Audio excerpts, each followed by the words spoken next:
un petit-fils pauvre qui pelletait le jardin bien-aimé de sa défunte grand-mère a déterré une mystérieuse jarre enfouie dans le sol. Il en a trouvé des dizaines d'autres et a suivi les indices jusqu'à une rencontre surprenante dans le bureau d'un avocat. Que se passe-t-il lorsque l'on ne respecte pas les dernières volontés de ses aînés? Et s'il avait secrètement planifié ou enterré une surprise surprenante pour vous seulement si vous accomplissez ce souhait? Les frères Charlie et Kevin de Georgetown étaient déchirés par un tel souhait. Après la mort de leur grand-mère Joséphine, ils ont reçu sa dernière lettre indiquant qu'il recevrait son jardin bien-aimé en héritage. Sa principale condition était qu'il prenne soin de son jardin et s'assure qu'il produise de riches fruits et légumes en toute saison. Alors que Charlie, 16 ans, a joyeusement accepté l'offre, son frère aîné Kevin âgé de 18 ans, était furieux contre sa grand-mère qui leur laissait un petit jardin et rien d'autre. Juste un jardin? Fulminait Kevin. Qui veut travailler le sol de ce bout de terre inutile? Je pensais qu'elle nous léguerait sa maison. Vieille dame stupide. Je la déteste. Mais Kevin, mamie aimait ce jardin, et peut-être qu'elle veut que nous chérissions sa dernière volonté, dit Charlie, blessé par la colère incontrôlable de son frère. Dernière volonté, mon œil. Pourquoi ne l'a-t-elle pas emporté dans la tombe avec elle? Je ne vais pas me salir les mains et les jambes dans cette boue. Fais comme tu veux avec le souhait de ta vieille grand-mère, loser. Le frère en colère est parti après avoir jeté la lettre de sa défunte grand-mère Joséphine au visage de Charlie. Et ne viens pas me demander de l'argent. Tu feras fortune en vendant ces pommes de terre et ces tomates pourries. Tout en se moquant de son frère, Kevin sortit en trombe du jardin. Charlie était bouleversé, mais il décida d'honorer le souhait de sa grand-mère. Il accepta avec joie son offre et promit de revenir le lendemain avec des outils de jardinage pour commencer. Le lendemain matin, Charlie retroussa ses manches et commença à arroser le jardin. Grand-mère l'a si bien entretenu, observa-t-il. Juste un peu d'élagage, et je vais commencer à transplanter les buissons. Dans sa lettre, Joséphine avait explicitement demandé à ses petits-fils de transplanter les rosiers dans de nouveaux endroits.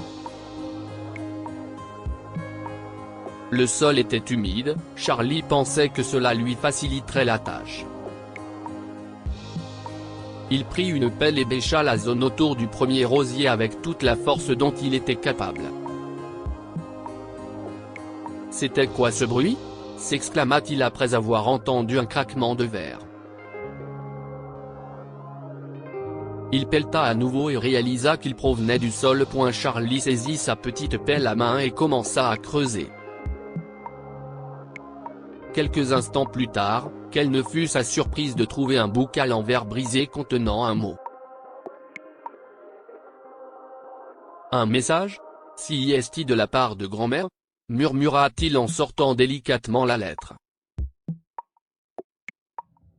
Merci, les garçons, de ne pas m'avoir oublié. Je ne suis pas sans cœur au point de ne vous laisser que des tomates et des concombres. Pouvait-on lire à la première ligne? N'arrêtez pas de creuser près des rosiers car vous avez encore beaucoup de trésors à déterrer, 24 pour être exact. Je voulais juste m'assurer que vous honoriez ma mémoire. 23 bocaux en verre de plus enterrés dans le jardin? Quoi, pas possible! S'exclama Charlie. Ce dernier se mit à chercher d'autres rosiers. Il en trouva 23 à 23 endroits différents du jardin. Épuisé et haletant, Charlie déterra 22 bocaux, chacun contenant de l'argent et des pièces. Il était fatigué, et il faisait une chaleur torride, mais il était déterminé à trouver le dernier pot et à creuser le dernier rosier. À son grand désarroi, il n'y avait pas de jarre. Où est le dernier? Marmonna-t-il en regardant autour de lui pour voir s'il n'avait pas manqué quelque chose. Le jardin est en désordre. En plus de ne pas trouver le 24e pot, Charlie était épuisé en pensant au long travail qu'il devait faire en replantant tous les buissons à leurs nouveaux emplacements. Il leva les yeux au ciel et promit à sa grand-mère qu'il les planterait le lendemain. « Je te le promets, mamie, mais avant cela, je dois trouver la dernière jarre. » « Il n'est pas ici. Où est-il » demanda-t-il en marchant dans le jardin à la recherche d'indices. Si est-il alors qu'il se souvint de la plante préférée de sa grand-mère, un buisson de romarin situé à l'autre bout du jardin, juste en dessous de la fenêtre de sa chambre. Mamie Joséphine adorait le parfum de cette herbe et avait toujours voulu qu'elle soit près de la fenêtre de sa chambre pour profiter de son odeur. « Ça doit être ça !» hurla-t-il tout joyeux. Il se dirigea vers l'endroit où se trouve le romarin et commença à creuser. Son instinct se révéla juste lorsqu'il entendit le tintement d'un verre. Charlie sortit soigneusement le bocal mais fut un peu surpris. Il n'y avait pas d'argent dedans, mais il était caché avec un parchemin. Curieux, il ouvrit le bocal et, à sa grande surprise, y trouva un document. Il y était mentionné que quiconque possédait ce document devait contacter le numéro indiqué pour obtenir plus de détails. Charlie trouva un numéro de téléphone avec un certain Alex Johnson mentionné en dessous. Il contacta la personne et fut immédiatement appelé au bureau de l'avocat le lendemain.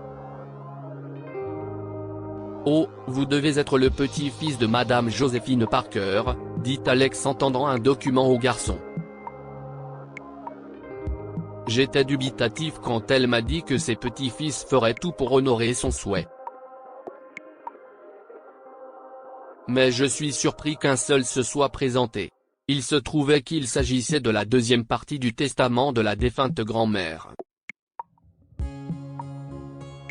Selon celle-ci, le petit-fils qui possédait la première partie du document obtiendrait la maison et un héritage familial.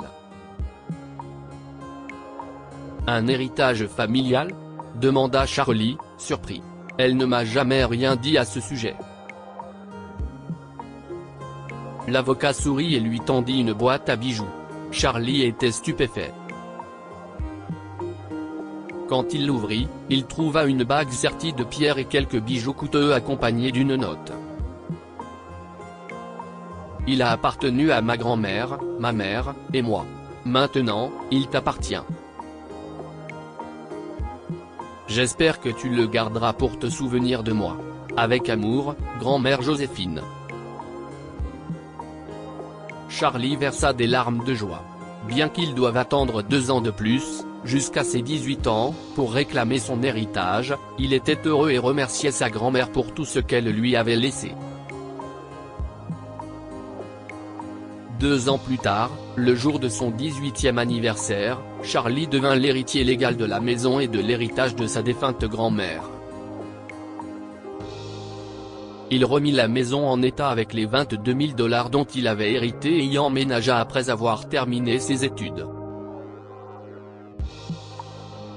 Pendant ces 2 années, son frère aîné Kevin avait fait de son mieux pour revendiquer l'héritage et mettre son frère à la porte. Mais ses efforts malveillants s'étaient avérés inutiles, et tout ce qu'il avait obtenu était une déception pour ne pas avoir honoré le souhait de sa grand-mère. Pendant ce temps, Charlie continuait à travailler dur dans le jardin de sa grand-mère Joséphine. Il acheta un autre terrain près de celui-ci et cultiva des fruits et des fleurs exotiques. Finalement, il commença à exporter des produits frais du jardin vers d'autres États et devint un homme d'affaires en herbe.